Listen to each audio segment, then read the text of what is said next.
HOA Karen drives nails through my disabled daughter's hand, unaware I'm senior county sheriff. I pulled up to the old property, heart pounding. The air smelled different, like dust and gasoline, and the sight that greeted me nearly knocked the breath out of my lungs. Bulldozers were tearing into the earth where my grandmother's garden once bloomed. Heavy machinery rumbled, and men in hard hats shouted orders I couldn't catch over the noise. I stepped out, my legs shaking. "Hey! What's going on here?" I called out, raising my voice. A foreman glanced my way, lips tight, and waved a dismissive hand. "Private property? Not anymore. We've got permits." His tone was cold, like I was an irritation. "I'm the owner," I said, trying to steady my voice. "This land belonged to my grandmother. I inherited it." The men just exchanged looks. One shrugged and went back to work. I sank onto a nearby rock, memories flooding me. Grandma's voice echoed in my mind. "This land's more than dirt and trees, it's our roots, our story." I remembered running through the tall grass, her hand warm in mine, teaching me which plants to pick, telling stories about the generations before us. How could they erase that so easily? "Excuse me," a soft voice interrupted. A woman appeared, middle-aged with kind eyes. "You're the new owner, right?"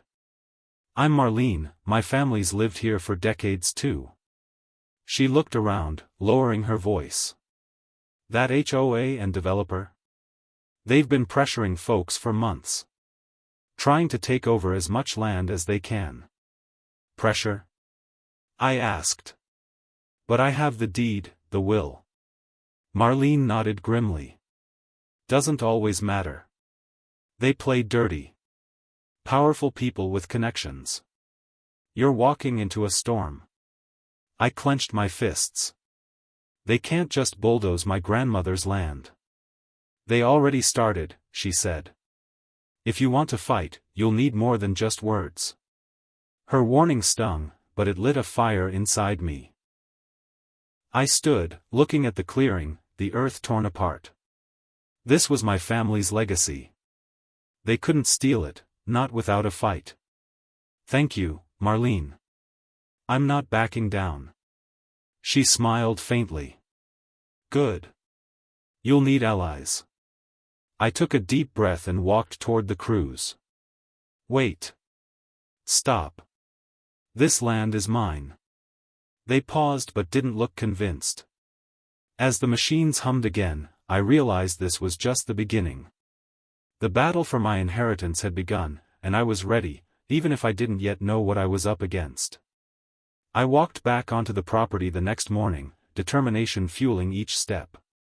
The construction workers were already there, setting up equipment like nothing I said yesterday mattered. "Stop."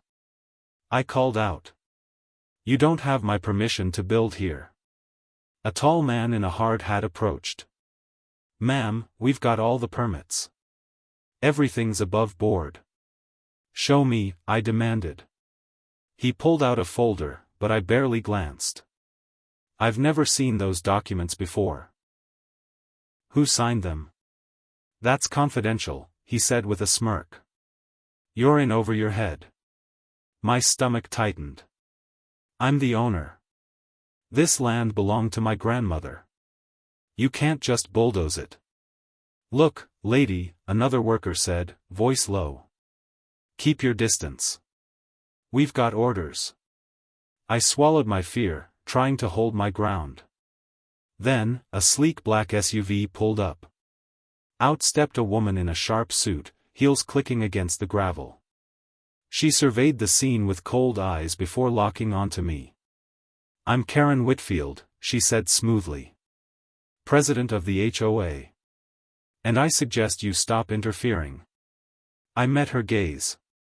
"This is my property." Karen smiled thinly.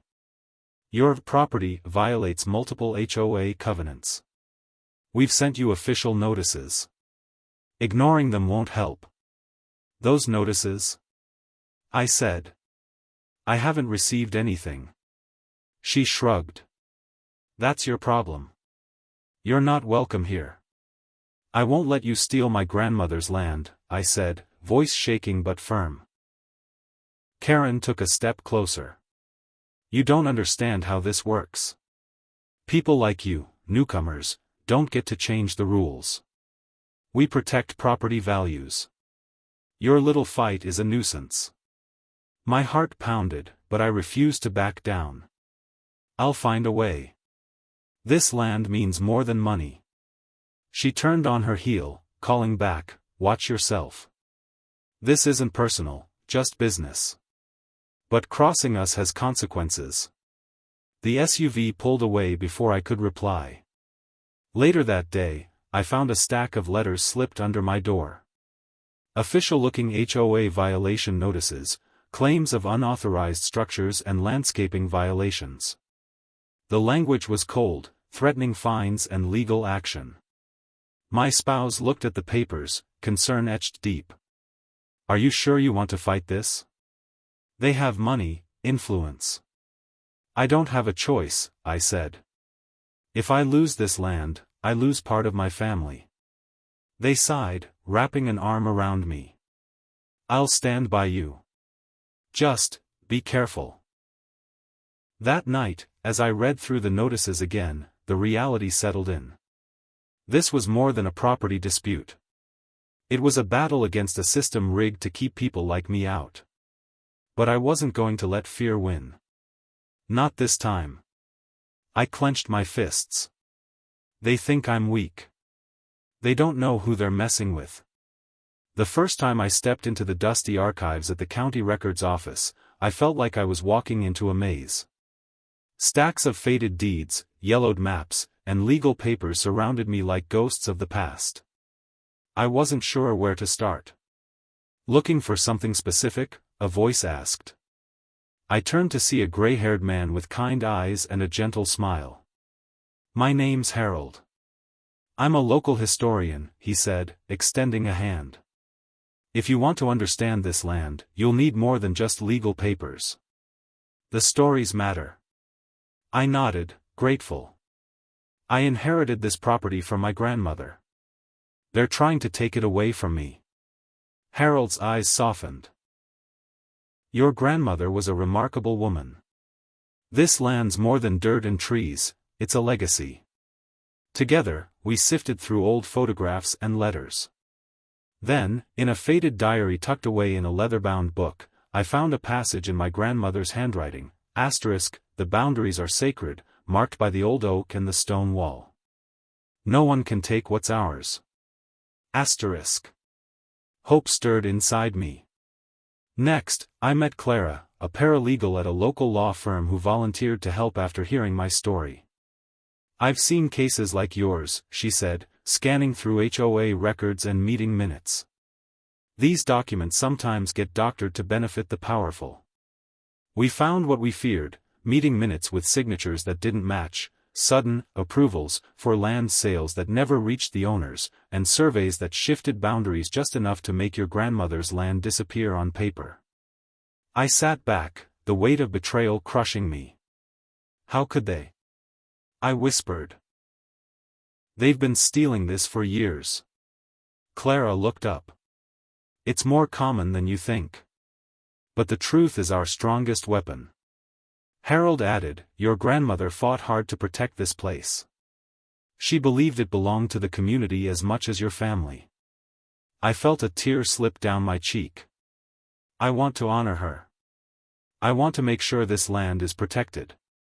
As we pieced together the puzzle, my anger grew but so did my resolve. This wasn't just a fight for land, it was a fight for justice, for family, for the stories that shaped me. Let's keep digging, Clara said firmly. We're just getting started. I sat across from Sarah in her cramped office, papers spread everywhere. Her eyes were sharp but kind. I've seen cases like yours before, she said. Powerful opponents love to overwhelm people with lawsuits. But we have the facts.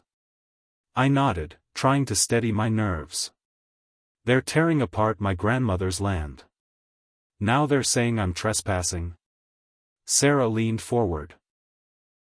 Typical tactic: claim you're obstructing approved development. They'll file anything to intimidate you. The next week, the documents arrived, cease and desist orders, legal threats thicker than my old textbooks. I stared at the official seals, feeling a pit in my stomach. At the first hearing, the HOA lawyer stood and smirked. "Your Honor, this claimant has no legal standing. She's merely a nuisance disrupting community progress." I gripped the edge of my chair. I am the rightful owner. This land was my grandmother's. They forged documents to take it. The lawyer scoffed. "Emotion doesn't equate to law. This court must uphold the HOA's covenants." Sarah caught my eye afterward. "Don't let them shake you. This is a marathon, not a sprint." But doubt gnawed at me. Could I really win? Their resources dwarfed mine. That night, I told my spouse, "I'm scared. They're relentless." "You're not alone," they said. "Remember why you're fighting: family, justice. That's bigger than fear." I thought of my grandmother, the stories she told about this land. The fights she'd endured. No matter what, I whispered to myself, I won't let them steal this legacy. I called Sarah the next morning. "Let's prepare for the next round. I'm ready to fight." She smiled through the phone. "That's the spirit. They're strong, but so are you." I wasn't prepared for what I found when I pushed further. Late one night, Clara handed me a folder thick with emails and recordings she'd obtained from a whistleblower inside the HOA.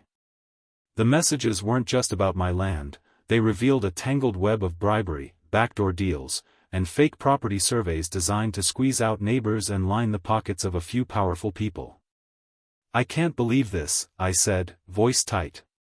"Karen's not just about controlling the neighborhood, she's been buying officials, doctoring documents, covering everything up."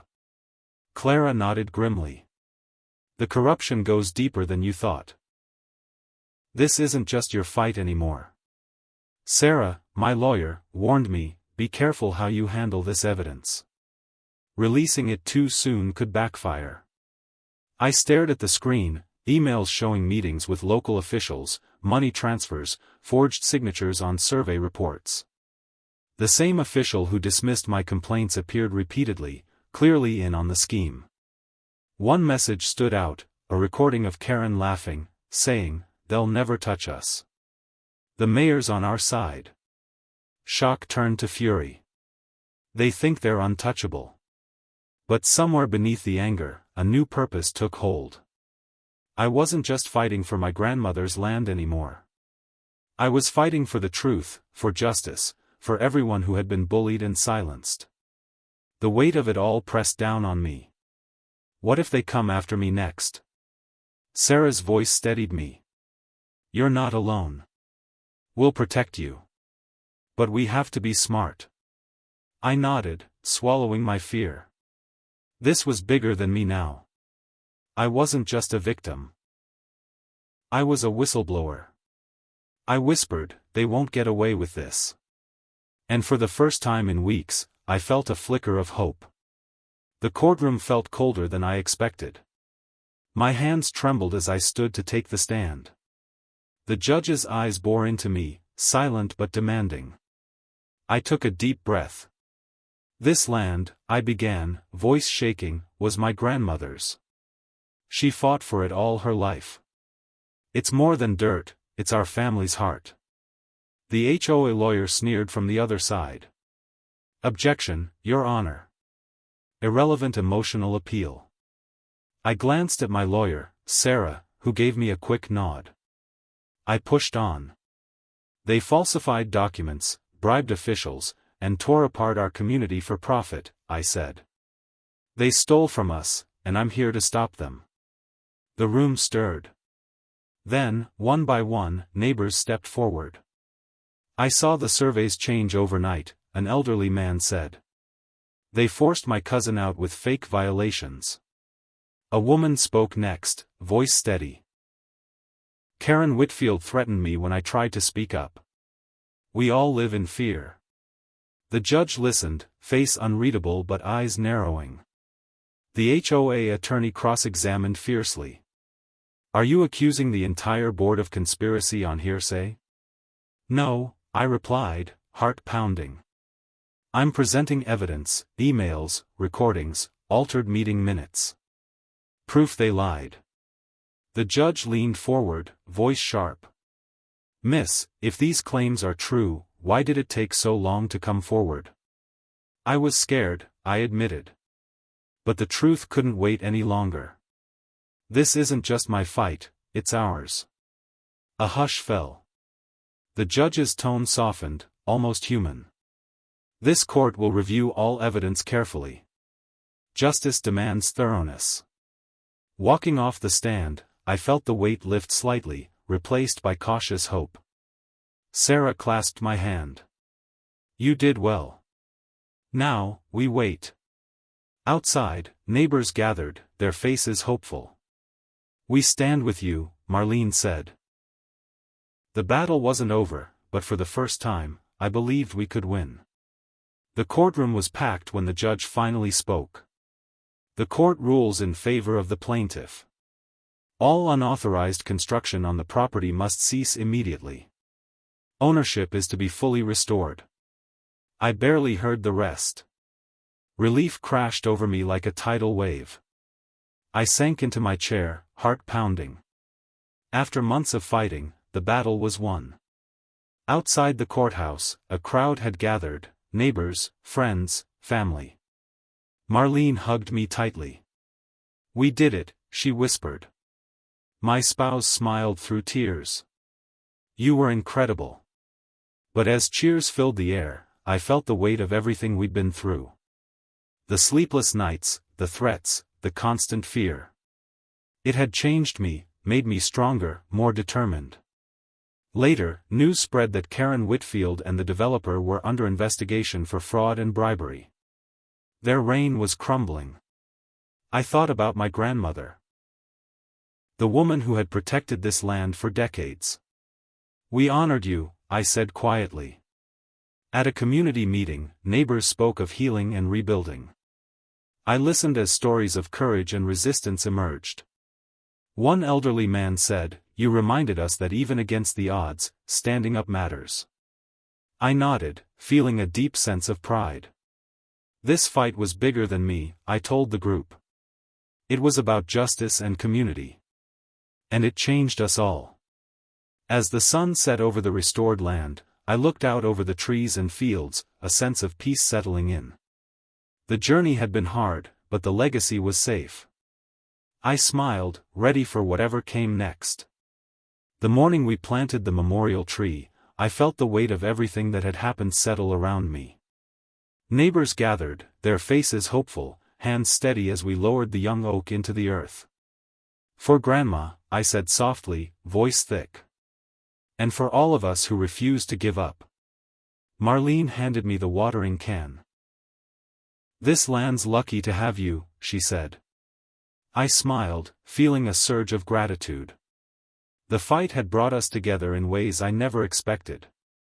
At the community meeting later, voices rose, not in anger, but in plans and promises. "We're drafting new rules," I told them. "Stronger protections, transparency, no more backdoor deals. This can't happen again." Clara nodded beside me. "It's about accountability. The people must have a voice." As neighbors shared ideas, I realized the land was more than a piece of property, it was a symbol of resilience and hope. The struggles, the betrayals, they shaped us, but didn't break us. That evening, alone for a moment, I stood at the edge of the clearing. The oak's leaves rustled gently, and I thought of my grandmother's steady hands tending this soil, the stories she passed down. "What did we lose?" I whispered. "Pain, trust, but also fear." I looked up at the stars, feeling a quiet strength. "And what did we gain?" "A new community. Courage. A legacy reborn." The land would live on, not just as earth and trees, but as a testament to what happens when people stand together. I promised myself to protect it, no matter what came next. I sat on the porch one evening, the sky fading to a deep blue, when my niece wandered over. She was curious, eyes wide. "Auntie, why did you fight so hard for that land?" I smiled, pulling her close. It wasn't just about land. It was about standing up when something's wrong. Protecting what's yours, even when it's scary. She nodded, thoughtful. "But what if people are too strong?" "Sometimes they are," I admitted. "But courage isn't about never being scared. It's about acting anyway. Fighting for justice means being brave, even when you feel small." I told her how this journey changed me, from someone overwhelmed by fear to someone who knows the power of persistence. "Will you keep fighting?" she asked softly. I looked out over the fields, heart steady. "Yes. Wherever I see injustice, I'll stand up. For my family, for my community, for anyone who needs a voice. I want you to hear this too, no matter how daunting, no matter the odds, don't stay silent. Your story matters. Your fight matters. Because when good people find their courage, everything can change. And it starts with you."